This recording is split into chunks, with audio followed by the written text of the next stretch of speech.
views, comments, and stories you're about to hear may not be suitable for some. Listener discretion advised. I'll give you a good reason why my house is not complete. I have a professional wrestler and a gangster rapper building my house. All right now, boys and girls, we want to introduce... Mom says when I wear this badge, you're supposed to treat me like a man of the law. Dave Sheridan.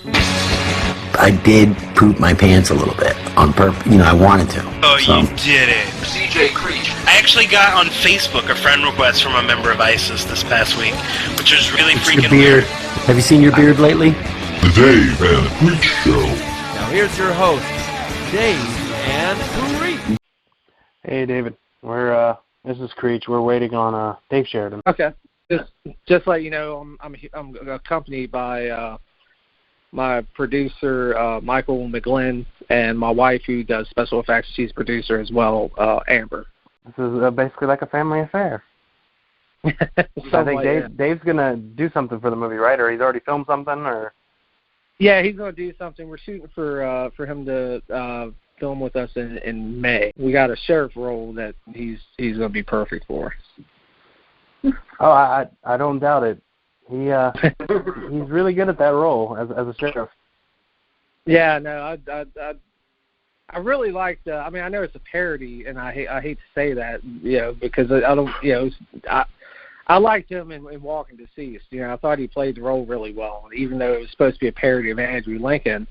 I felt like he carried the whole law officer role pretty good. I mean, he practically carried the whole film. Because I mean, he was definitely probably the main highlight of that movie. He really was. Basically, everything that I laughed at was more or less centered around his character. Everything he does, like I said, that movie Ghost World. I mean, I think the best part of that whole movie was his 2-minute part.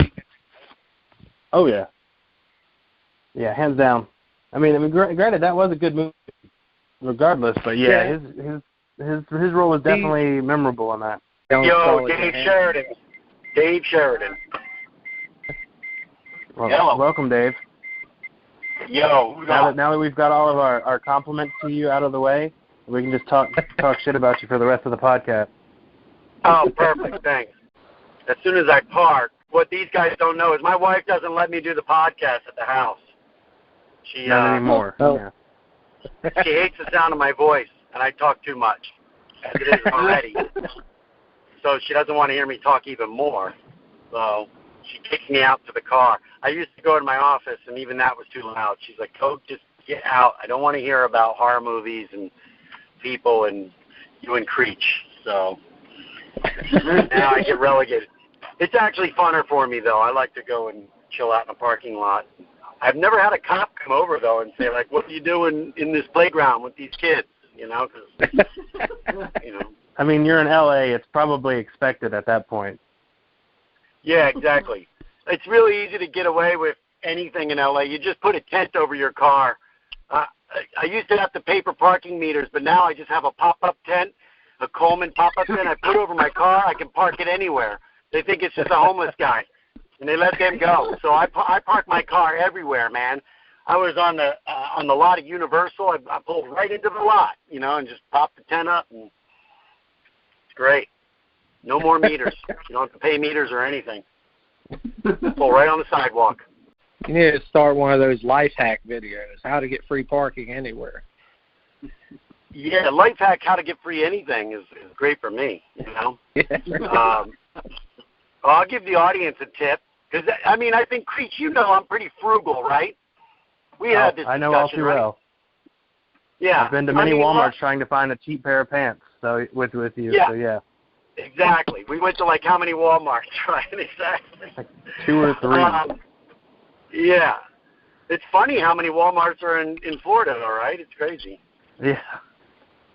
Yes, it is.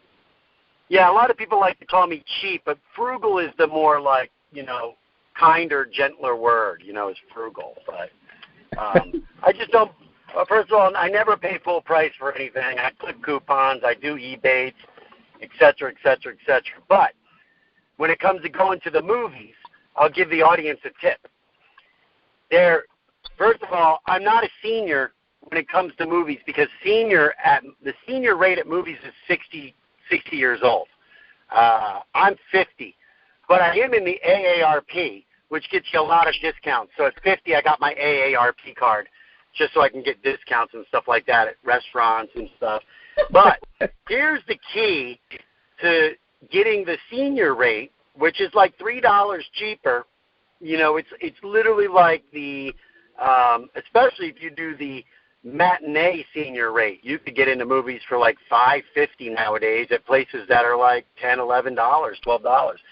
What you do is you go to the ones that have the kiosk where you can go right in and buy on the spot with your credit card but with the computer screen. You know what I'm saying? So don't buy it on Fandango because you pay like a 50-cent extra charge. And then you have to go and pick those tickets up at the window. So if you're like a 35-year-old going, yeah, 2 seniors, they're going to be like, what the heck's going on? And, you know, most of the time they're not going to call you out anyway. They might think you have some sort of like Dick Clark young person's disease where you really are 7 years old but you look young. You know, I mean, nobody wants to call out someone's age, you know, because you could just say I have that reverse. What was that movie, Benjamin Buttons, that like Brad Pitt was like the guy that was like reverse aging or something weird? You could just say you have that disease. Like, I have the Benjamin Buttons Macaulay Culkin disease, man. What do you know, let me see your manager. Do you have any idea? I have the Webster DNA thing. But they'll be confused because they won't even know. I guess that's something. I don't know. But anyway, to avoid that, just go to the kiosk.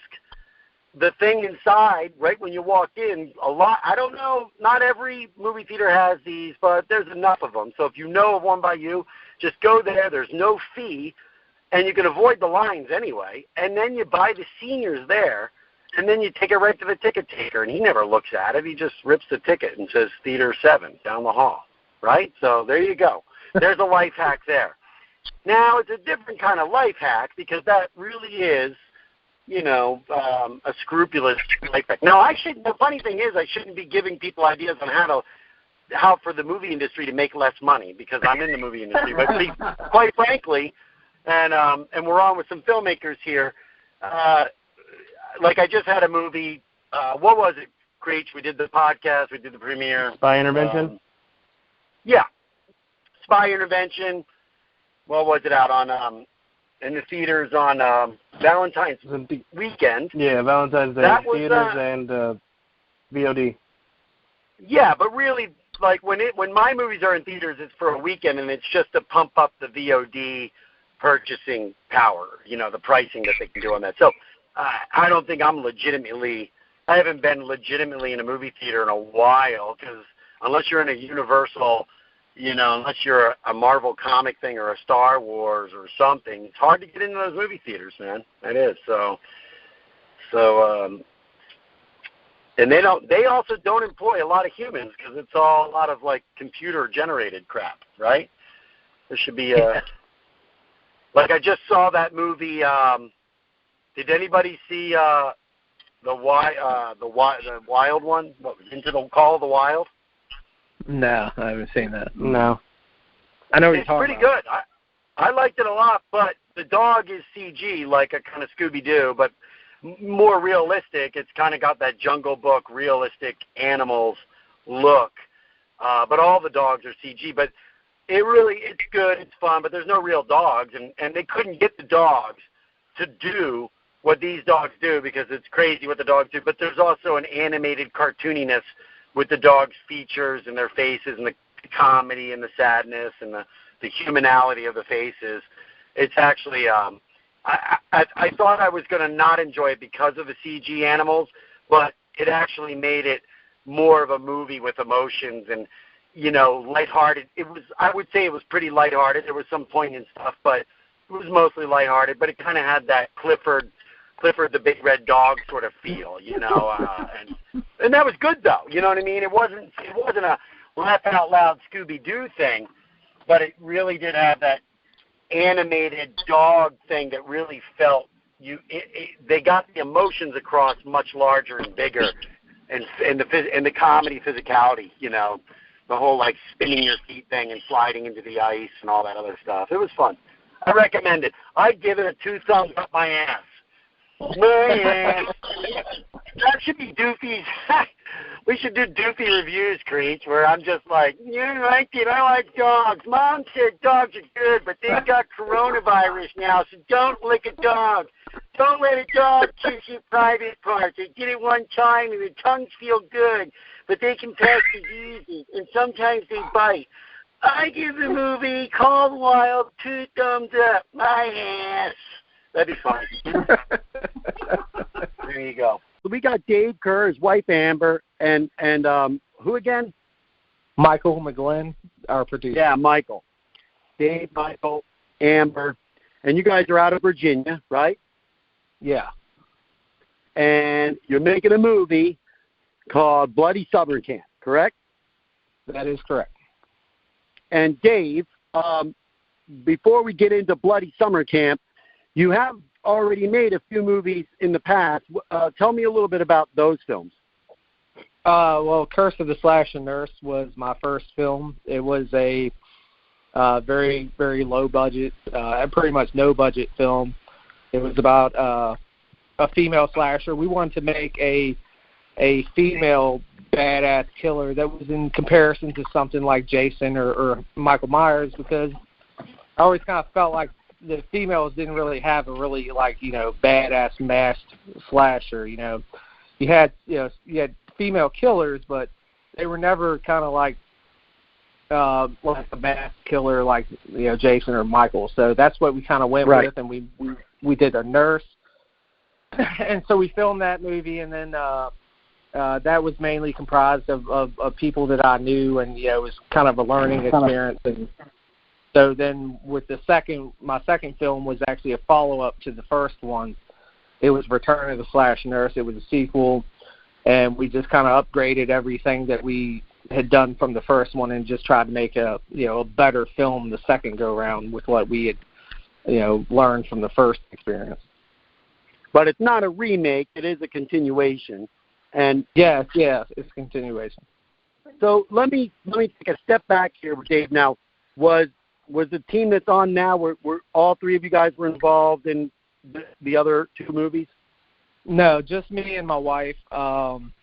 Michael, he's joined on to this film. This is his first time working with us. He originally joined on as Roger, one of the characters in the film, but then him and his wife actually joined to become producers in the film. But this is our first time working together. Previously, I'd worked with my wife. She had helped with special effects in the previous two films, but this time she's taken lead as the special effects for Bloody Summer Camp. Awesome. So now, did Michael act in either the nurse ones before, though, or? No, I didn't meet Michael until after the first two. He found out about Bloody Summer Camp, and he actually approached me. He actually approached me during Return, but it was when I was in post-production, so I didn't have, I couldn't really, that opportunity had already passed, and I told him, I was like, I'd be glad to work with him in the future. And he came back and contacted me when he heard about Bloody Summer Camp. It's a really good idea. Let me say this to all the young filmmakers out there and experienced filmmakers. It's really important that when you have a stalker like Michael was stalking Dave, just hire them. Give in and hire them. You know what I mean? That way, employ your stalkers. He's got a lot of your underwear, Dave. I just know it. I don't understand. I don't know. I haven't met him yet. You're exactly correct. You're exactly right. That solves two problems in one. You get a helper and your stalker's satisfied, so he's going to leave you alone. I think that's what Lloyd Kaufman's been doing his entire life with his career. So where can the audience see? Could the audience see either one of these nurse films currently right now somewhere? Yeah, Curse of the Slashing Nurse. It's out on Amazon Prime. I always warn everyone. I'm like, look, this was my first film. I'm always like, just skip the first one and see the second one, because the first one was a learning experience. But it is on Prime. It's on Amazon Prime. So if you have that, you can watch it for free, or you can rent it if you don't have Prime for like $1.99. And it's also distributed through Screen Time Films, so you can actually buy DVDs. I think they have them available on Amazon, Walmart, a lot of different places where you can buy DVDs, but they all come through Screen Time Films. You can actually buy it directly off their website. And with Return of the Slasher Nurse, that is, we tried to get it on Prime, but they wouldn't let us because they said that it was there's too much gore and nudity. So they wouldn't let it go on Prime, but they did allow us to put it on VOD. So it is on Amazon, but you can't watch it for free. You have to rent it for $1.99. And right now we didn't go back to distributor with that one yet. Right now we're only we're testing out releasing that just through self-distribution. And we've been selling it through our own website, and we've been selling it at conventions that we go to. The other thing we should consider with those two films and Bloody Summer Camp, when we gear up to pre-release Bloody Summer Camp, meaning when Bloody Summer Camp is in deliverable stage, have you ever reached out to Shudder at all? Actually, no, not yet, but I did have someone actually contacted me recently, and he pitches films to Shudder, and he was looking for like 4 or 5 films, but he was looking for something right now, and he hit me up. I told him, I was like, well, Bloody Summer Camp's not available right now. He's like, yeah. He's like, I realized that. He said, but he said, hit me up when it is done because, this looks interesting. This looks like something I'd like to pitch to Shudder. So that is an option that we are considering as well. Yeah, definitely. Before you do anything, consult with Felissa.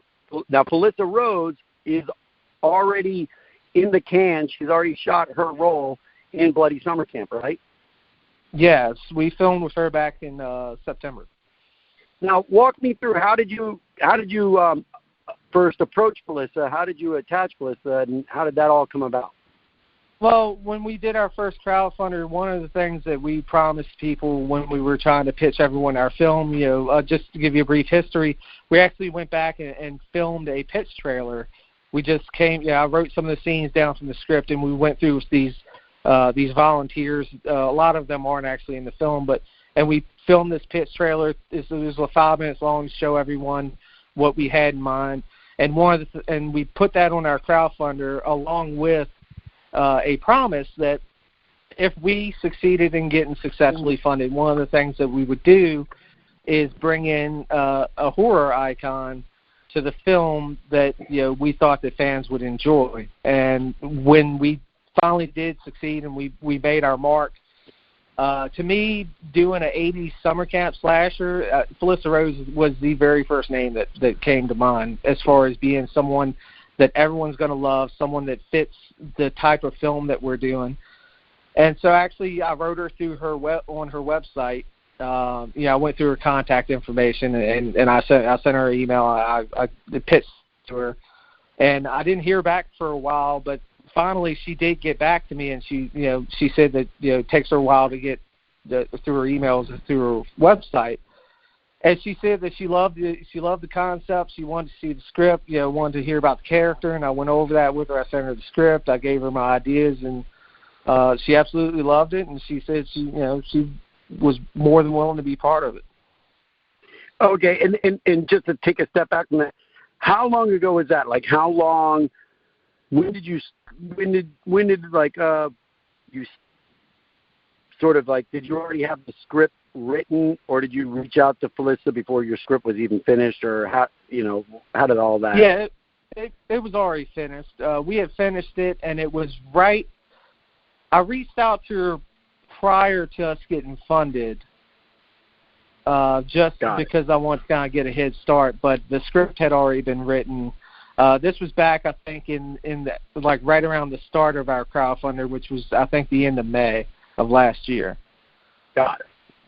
So we're talking 2019, and so you're getting this up and running pretty darn quick, which is great, and it's for an independent film, and that's a good thing. Is in one way when you're an independent film, we're speaking with truly independent filmmakers here, which is pretty cool. We have all sorts of different level filmmakers that come on here with their films, and I don't think we ever have enough do-it-yourself independent filmmakers on, which is such a viable world right now for people looking to break into the businesses. Do it yourself. You know what I mean? Get it up and go. And don't wait for someone to find you, discover you. Just go and do it and do the best you can. You're going to improve every time, but that way you have materials and you build on each material. And so, because I've got, there's movies I'm trying to get made that are on its 6th, 7th year of trying to push a boulder up the hill, but they're much larger projects that are like, hey, this is $2 million. And once you get into $2 million, $3 million, $4 million, even $750,000, it starts to become harder and harder to find all that funding, and but it's better if you're out there and you have the drive and the sort of like, you feel the urge you're a filmmaker and you have a voice to get a story out. Just find a way to get it done, and maybe start with things that are simplistic and doable, and know what your surroundings are, which is what I run into a lot when I do these conventions, the horror conventions. I meet a lot of people making films all over the country, and a lot of times it's so much more creative and interesting how they go and do it, but also it's like, hey, I met this guy in Ohio, and he had an abandoned church that was available to him, and he wrote a movie called The Nun's Curse, and it was like, it's sort of, and he went and shot it, and the location looks awesome because it's this old Gothic abandoned church that he was able to shoot in, and something like that is not available in LA. Something like that doesn't, unless you know these nooks and crannies of some cool locations, and that's one of the things that is available to local filmmakers, is the fact that look around your surroundings, and you might know what's sort of like available, a dilapidated house, and approach the owner saying, hey, I want to shoot a movie here. And, a lot of times locations and setting is a big part of the budget and a big part of like getting the movie looking awesome. If you already have a great location, start from there, and so getting people like Michael, that's easy. You know what I'm saying? He'll work for underwear, right? Yeah. Yeah, you're completely right. When dealing with do-it-yourself indie filmmaking, one of the greatest things about it is no one is telling you what you need to do with your movie. But one of the biggest challenges is budget, and that's why you kind of have to write the script around what you have available. You can't write a film that takes place in a mall if you can't get a mall. And I always try to keep a record of any time someone says, oh, well, hey, you can use my salvage yard in a film if you ever need one. Okay, well, I'll remember that. If I ever want to write a script, maybe there'll be a scene that takes place in that. It's good to have that kind of ammunition when writing a script. Okay, well, where can I afford to film these things? You have to really be budget friendly. So, yeah. Yeah. And that's a good point in terms of treating it like a business.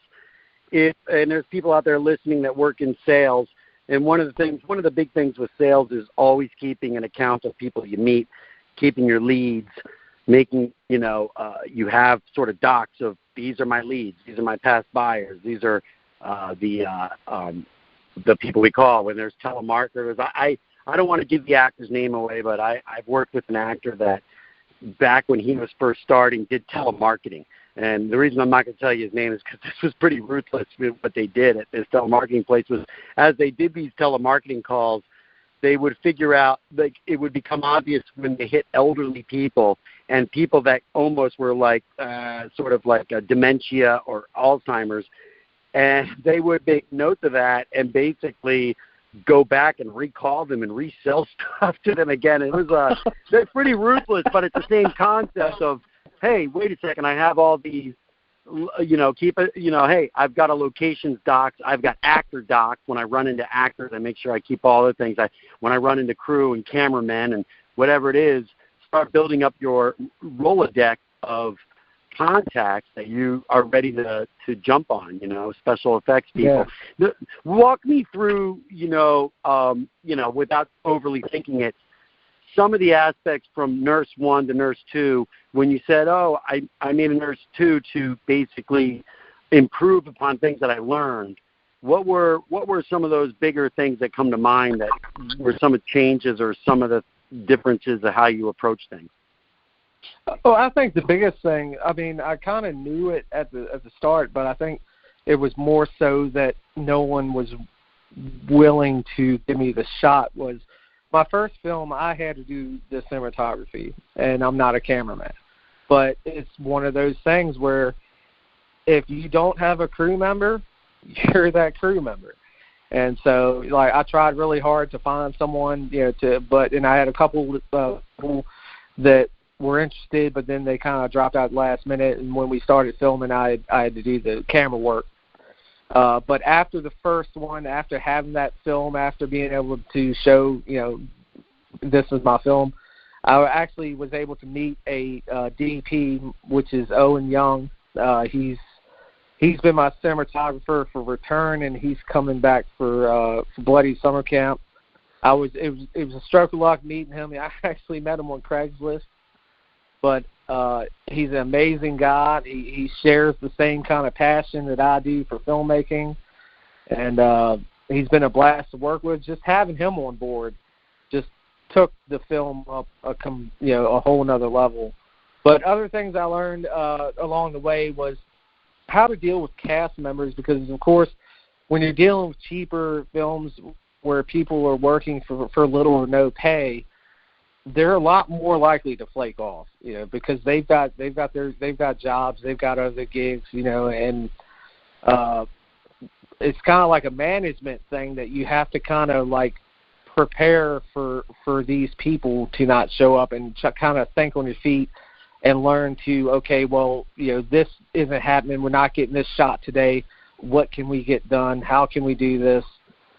And that was one of the big things that it kind of took it up a notch, was being able to weed out the people that weren't as reliable and find more reliable casts, and being able to to prepare for when something like that happens. But also, we got a designated sound guy. We upgraded our sound equipment. We looked at all the things where, okay, what needed upgraded. We upgraded the camera. We upgraded the audio. Audio was a real big thing that I had a problem with the first film. I didn't think the audio was good enough, and so we made a lot of improvements on that.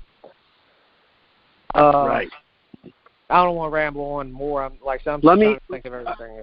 Let me just say two things. One is, I just want to make sure before we go much further, you didn't meet Owen on Facebook like in the male escort section, though, right? Because I just want to make sure that's or did you? No, I posted a post, and I was looking for a cinematographer. Actually, okay, it was cinematographer, and he hit me up. Male escort cinematographer. And then the other thing, you made a good point about audio.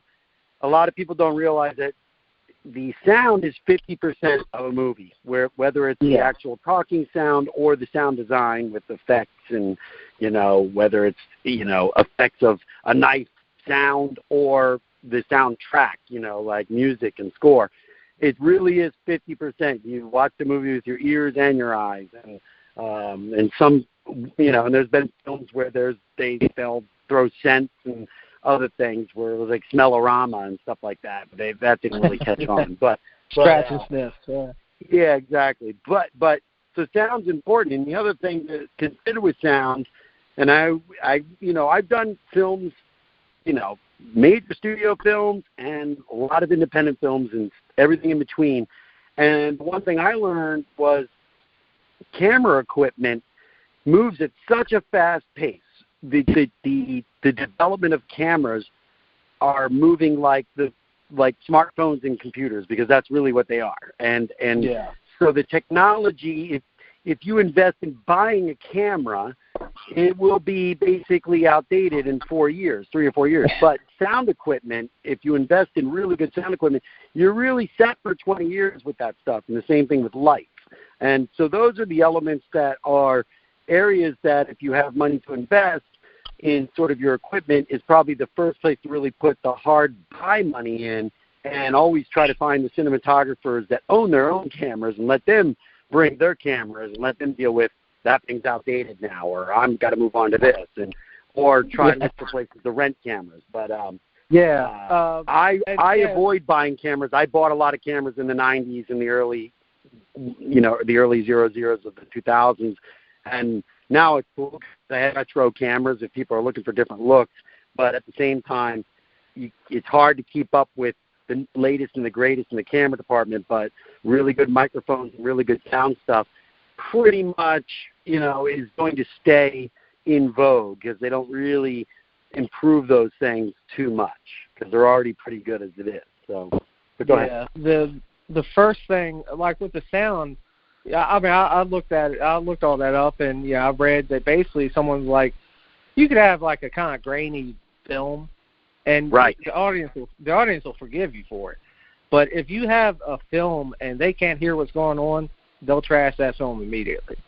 And so I went out and I got the sound equipment and everything. My mistake for the first film was not having someone that I could trust as far as behind the sound, because we had some okay sound equipment, but I didn't have the right person behind. You got to have someone with ears and someone who's paying attention and making sure that that the right stuff is getting picked up.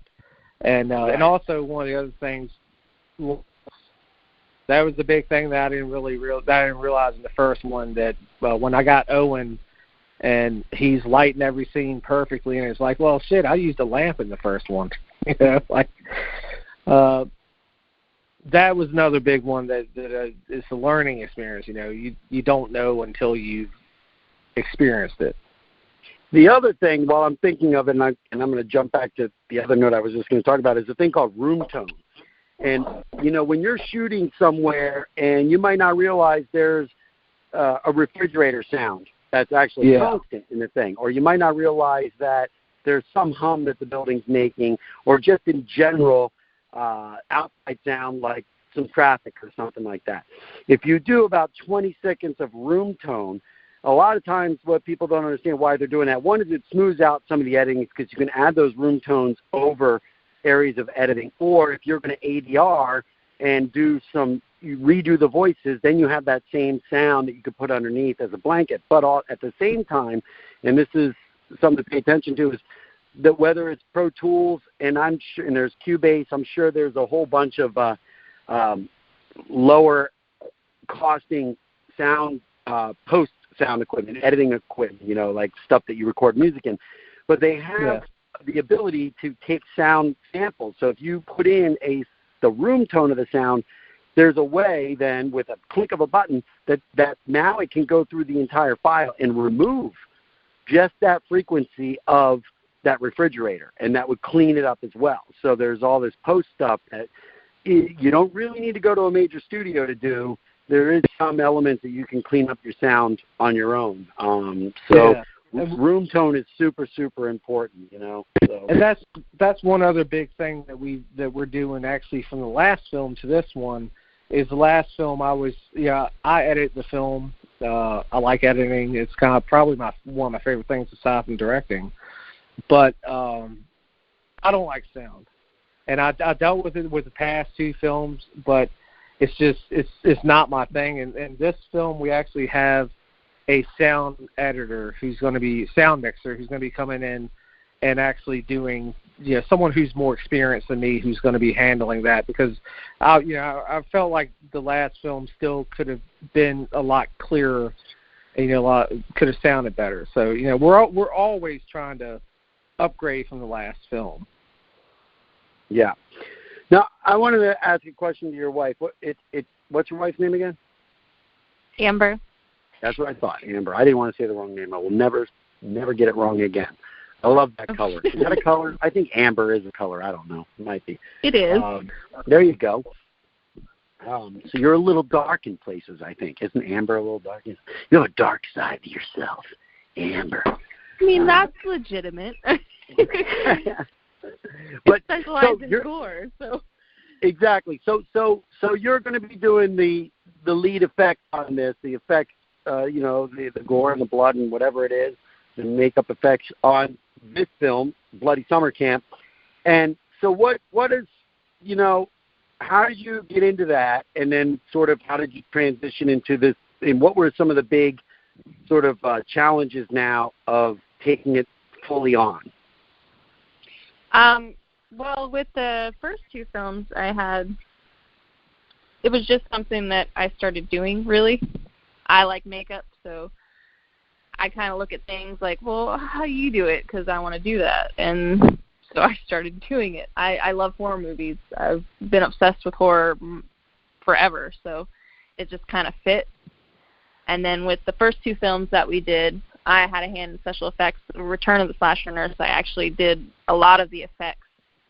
And it's kind of one of those things where you're like, oh, man, I could probably do this a lot better. So with this one, it's like I've taken lead because I want to have the time to pre-plan. So like now I have a list of the deaths and how they're killed and the shot list for how the filming is supposed to go, so I can pre-plan the effects and work on them ahead of time. So, and super important. Yeah, I do a lot of research on legitimate deaths. So I try to have comparisons to what it should actually really look like. And yeah, I do make my fellow producers and husband sick with some of the things that I like to share with them. Right. I hope you don't keep that up on your phone one day where it's like you're trying to show someone a regular photo, like, hold on, let me show you a picture of my dog. And it's like, oh, that's a severed head. Yeah, no, it's happened. It's like, what the heck is... So do you have like a garage you work in or something like that? I mean, I would imagine once you get into something to even the extent of this film now, it starts to spread out into oh, wow, I have to convert I have to really like dedicate a room to this. You know what I mean? I have my house. I just work wherever. Right. Got it. Taking up my kitchen with severed heads and shit, right? Yeah, I have penises in the fridge and severed heads on the table. And all right, you already have me ready to do this film, and that's the thing we're really on to talk about is I'm going to play the sheriff, right? Yes. And so everyone listening out there, because when Felicia told me about this film, and this is really, even though I didn't make 80s slasher films, it's kind of my love, and it's sort of like, I feel like it's the glory days of the horror movement. I know there was the 70s sort of, especially the late 70s, was the big sort of like intro to it all, but it really hit its stride in the 80s across the board. I mean, it was just like a big part of theatrical releases, and it was it's a shame they don't make more of this style. It kind of went to the Saws and then the Paranormal Activities and then these Blumhouse things, the Annabelles, and everything's dark and maybe too serious for my taste. But at the same time, the other thing I feel like it loses is that ability to go with a bunch of friends that are in high school age watching films a little bit more about their world. You know what I'm saying? Like in the 80s, I was in high school going to watch movies about high school age kids. I was watching my own age group in horror movies, not, 70s ghost hunter guys or whatever it was, or a wife, or whatever, So to me, I feel like that's a big part of bringing back the fans a little bit too, because that's still the age group, the demographic of people that should be going to movies is when right now I'm married and 50 and I've got kids, and that's why I said I went and saw the Snow Dogs or whatever it was called, the Call of the Wild, because that's what if I'm going to invest in time, I got to bring my kids, So although I did bring my kids to the new Halloween, they loved it.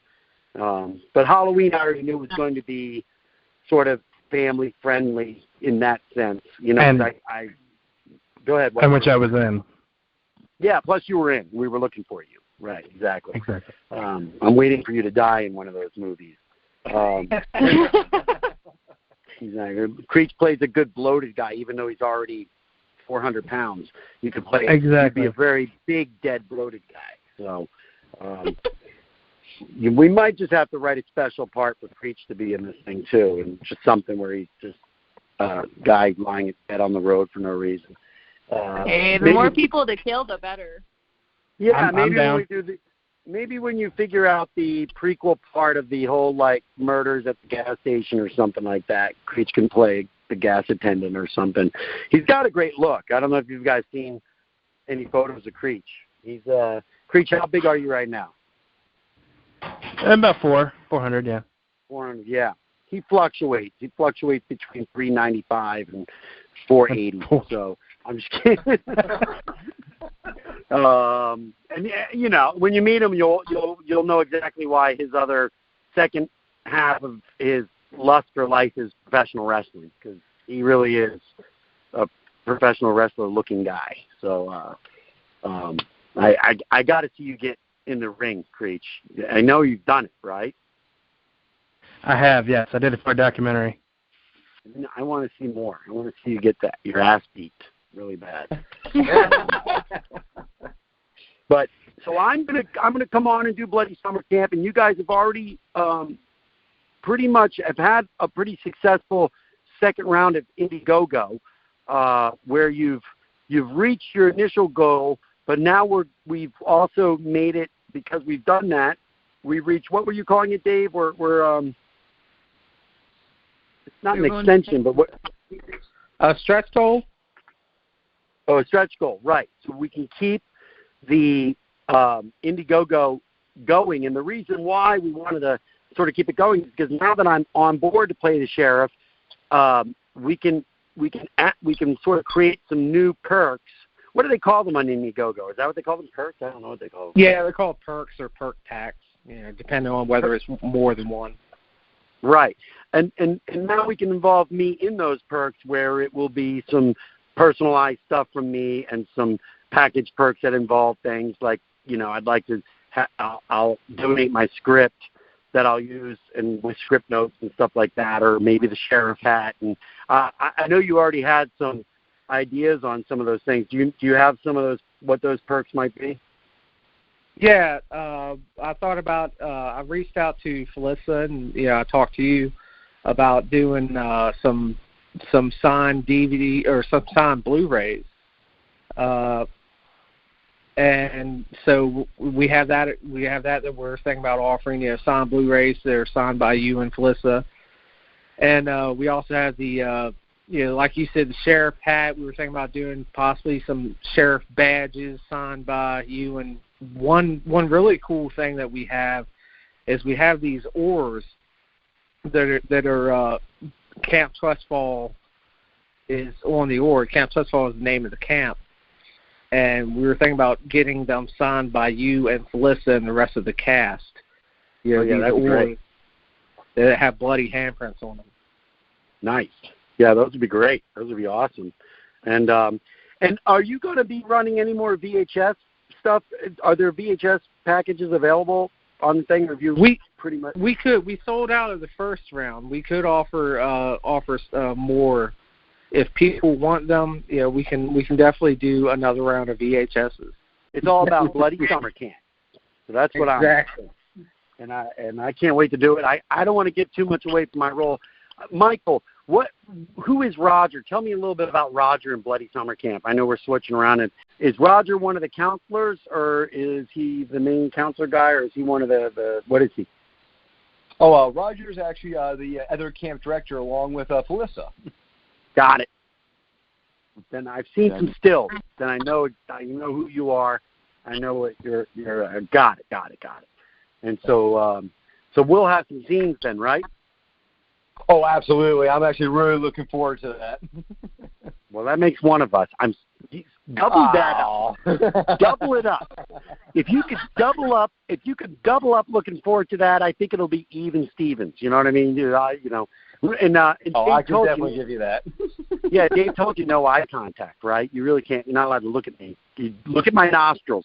When you act with me, stare at the nostrils. That way we don't, because I have a Medusa effect. I might make you. I'll tell you what. I'll give you a Nerf bat. If I get out of line or I make eye contact, you just give me a good whack with it. I'll know better. That'd be better than me going Christian Bale on your ass, because I will. I'll go Christian fucking Bale on your ass. We ought to do that for everybody else. We ought to work out one joke and make sure we have some iPhones working where I just, like, the first day, just go Christian Bale on Roger, Michael.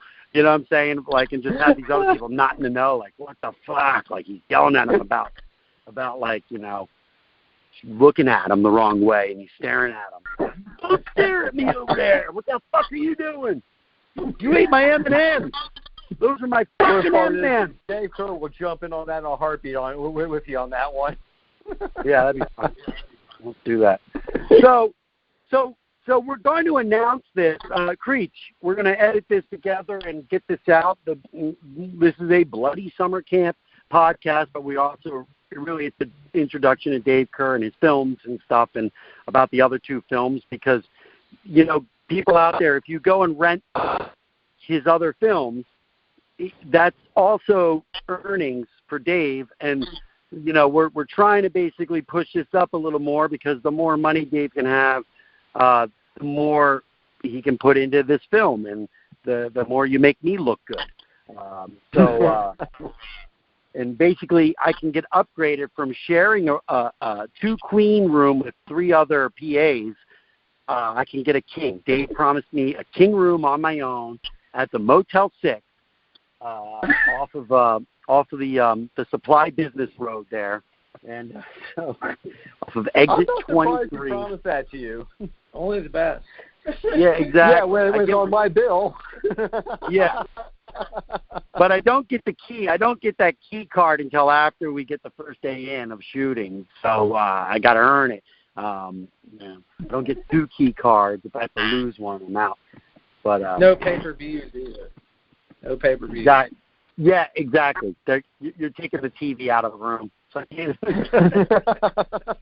The phone and the TV are removed. I can't make calls or anything. So oh man, I have nothing great to say about Motel 6, but I'm not gonna say anything bad about them at the same time. But I have shots and films where we stayed at Motel 6, and the best part was there was one movie I was working on, and I was just sort of like, once I put my junk in a room, and we were at this place for 3 weeks in Globe, Arizona at a Motel 6, but I didn't realize the other actors complained so hard that they all got moved to a Best Western, which was a nice up.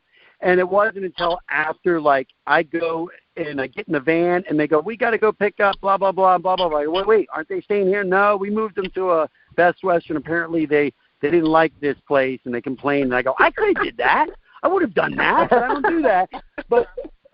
But also, once I unpack my stuff, I'm like, I don't want to move. You know what I mean? I'm already fine. I found out where my channels are on. When you go to a hotel, the channels are all over the place. I'm like, I'm fine.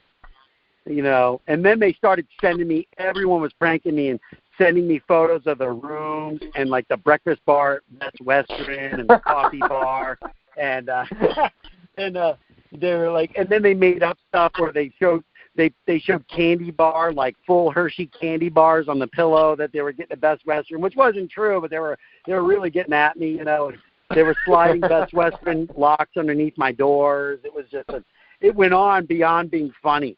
You know what I'm saying?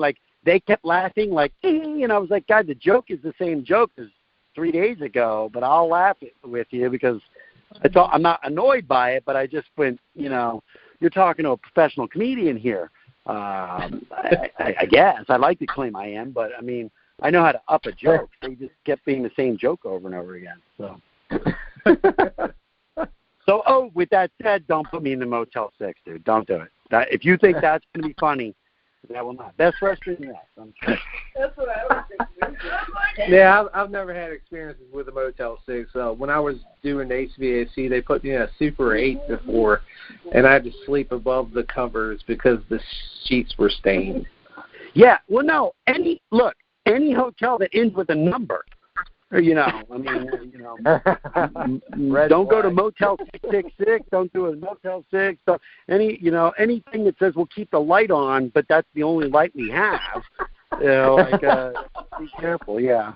You know, when it says no vacancies because we've got all the bed bugs taking up the, you know, like when a bed bug is, when there's enough bed bugs to basically hop on a remote to change the channel in the middle of the night. You know, it's like I woke up like they had like Bravo Real Housewives of the Love Boat were on or whatever. You know what I'm saying? I was like, what who put this on? I look over and the bed bugs are jumping on the remote, turning it on. I'm like, God. And I'm not gonna, you know, hey, they got, you know, at least, you know, I liked the show too, though. It was fine, you know, so we had one thing in common. So. When they give you a shower cap, but that's what you're supposed to wear around your genitals in bed. And that little bar is to make sure your asshole is, you know, clinched tight. So you know you're at a Motel 6. That could be a whole, like, you know you're a redneck. You know you're at a Motel 6. When you ask for a wake-up call and it's two crackheads coughing their lungs out in the room next door, you know you're at a Motel 6. I feel like when you come down, we're going to have to at least drive you to a Motel 6. Right, for a photo. You got to do a photo op. Yeah, I put that up on the perk. It will be Dave's signed Motel 6 key card. And here's the deal. It's going to be expensive. It's going to be way more than a Motel 6. But just know you're really buying Dave's suffering. It's like buying a nice crucifix if you're a Christian. It would be buying, you know, the suffering that he paid, for the price he paid for the movie. Motel 6. So, yeah. Awesome. So, do you have anything to add? Anybody? Any last words? Just to, you know, check us out. You know, we have a trailer out. It's only for maybe 5% of the film, but we wanted to get a trailer out, so we do have a trailer on YouTube. And like I said, you can check us out on Facebook, Instagram, Twitter. What? And the Indiegogo, like you said, you know, it ends tonight, but, you know, because we've reached our goal, we will be into Indie Man, so it's basically like the Indiegogo continues, and, you know, there'll be the new perks that we just talked about, you know, whatever, all the new perks with you, they'll all be out on the page for people to contribute. Exactly. So the people listening to this, that Indiegogo with the new perks will already be up, because we're going to put that stuff up, and this will be the announcement of those things, and then as well as on our Twitter and Instagram, Facebook, Creech's stuff, your guys' stuff. Both these podcasts will be posted on all that, and likewise the links to Dave's stuff and the links to the Indiegogo you'll be able to find in all these places. So I don't think it'll be that hard to find, but also if you just search Bloody Summer Camp in Google, I'm sure that some things will come up.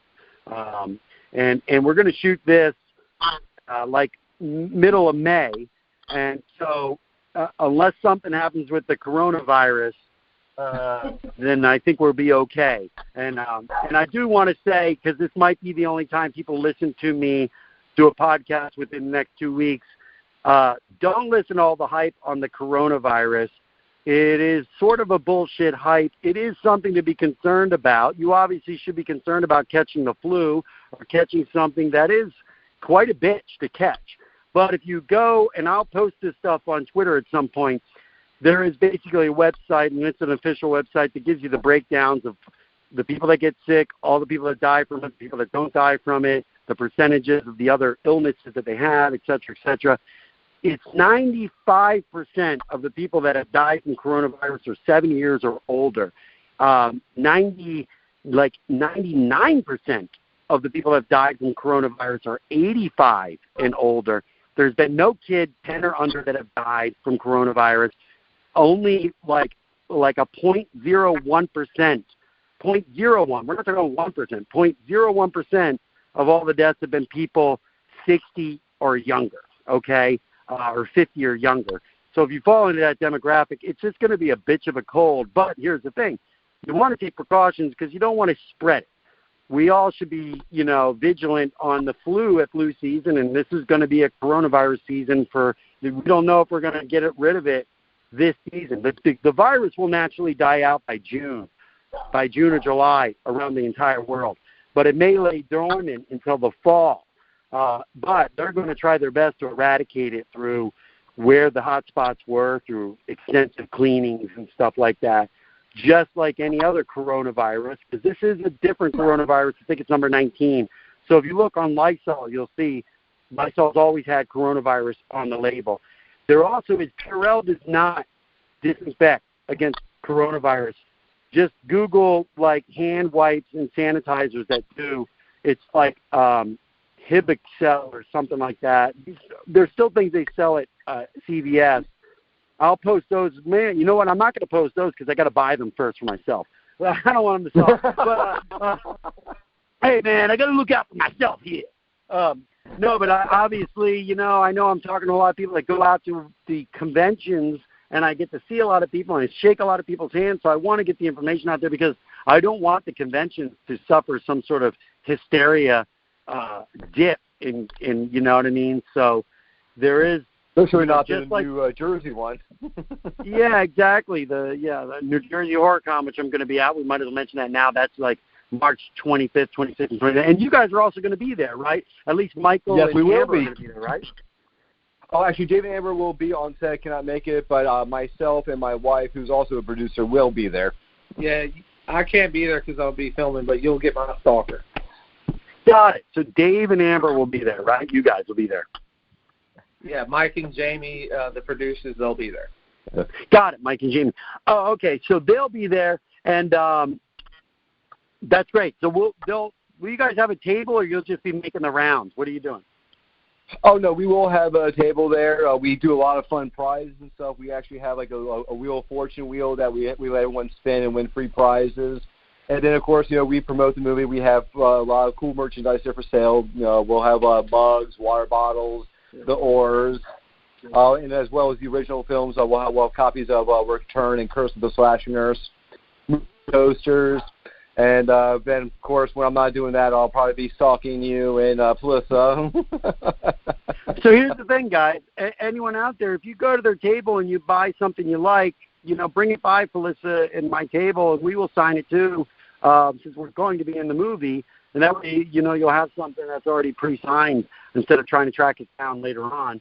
But definitely stop by their table and say hi. And if you heard it here on the podcast, be sure to mention that. And stop by my table, and we're going to be hanging out while we're there together. So say hi to all of us. It's going to be a fun time. And the last thing about that coronavirus is, just to let you know, masks and gloves, that is for people that have the virus, not for people trying to not get the virus. Do not wear a mask and gloves if you don't have the virus. It doesn't protect you from the virus. A mask is actually, when you don't have something and you wear a mask, it's probably not working and ill-fitted anyway. It's actually a petri dish for disease because you're going to get saliva on it. You're going to get your own moistures. You're going to touch it. Dirt is going to get on there. And now you're breathing something close to your nose. You're literally putting a bunch of crap in your face.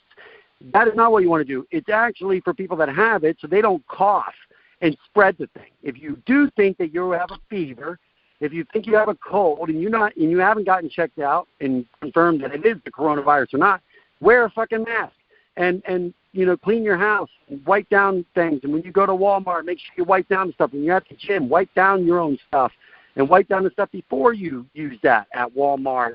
They have wipes there at gyms and stuff. If we practice proper, really sort of extreme hygiene against each other, coughing into our arms, coughing into our, don't cough into your hands, cough into your shirt, like your shoulder and your arm. Don't cough into your hands because then you just touch things. If we practice all that, we're not only going to really put a good damper on spreading this coronavirus, we're going to put a damper on spreading all the common colds and the flu and whatever else. And so we'll be helping everyone else out. Because that's the opposite of what I do sometimes, because sometimes I don't do that on sets, but if I have a cold, sometimes I go into places that I don't like too much. You know what I'm saying? I'll go into you know what store I have a problem with? Yeah. I never got to return that thing over there. You know, I've always had issues with what's that one, Creech? What's that one place that it's like it's a Mexican place, and you go through a line and they throw lumps of shit on your thing. And does anyone know that one fast food place? It's like you go down a line. Chipotle? That's the one. Yeah, Chipotle. No, I love Moe's. Moe's is great. Chipotle's always been bad. I've never had like good service there. Like the managers are always jerks or whatever. So that's a place that I'll go if I have a cold, man. I'll throw a couple down there. Fuck it. You know what I'm saying? I'm not going to do it. But, you know, I'll spread some germs just to go, why should I be the only one feeling like shit? You know what I'm saying? I'll go to like a expensive just for men suit store. You know what I'm saying? I won't go to a Tilly's or something like that, but I'll car dealership. I'll go to a Cadillac car dealership and get inside each car and rub my hands on the steering wheels while I'm sitting and go, you know what, I can't afford this, but why should this guy buying the Jaguar I'm going to give him a little something. Give him some of this runny ass. I'm going to give him some runny ass before he buys a Rolls Royce. Screw that. So I've done that a few times. Look, I'm no saint, you know, okay? I get it. I've got some karma coming back at me. Maybe that's why I'm making Bloody Summer Camp. Maybe it's good karma. We don't know yet. Could be bad karma. We'll decide later. So, awesome. I think we had a great show. Creech, you talk too much. You got to shut the fuck up. Right. All right, I think that's everything. I encourage my fans, any fans of horror, we'd love for you to sort of boost up the Indiegogo, because it'll help us, you know, every step of the way make a better film. So sounds good. Sounds good, guys. I'm gonna go walk my dog. Later. Bye. See you guys at Atlantic City. Bye.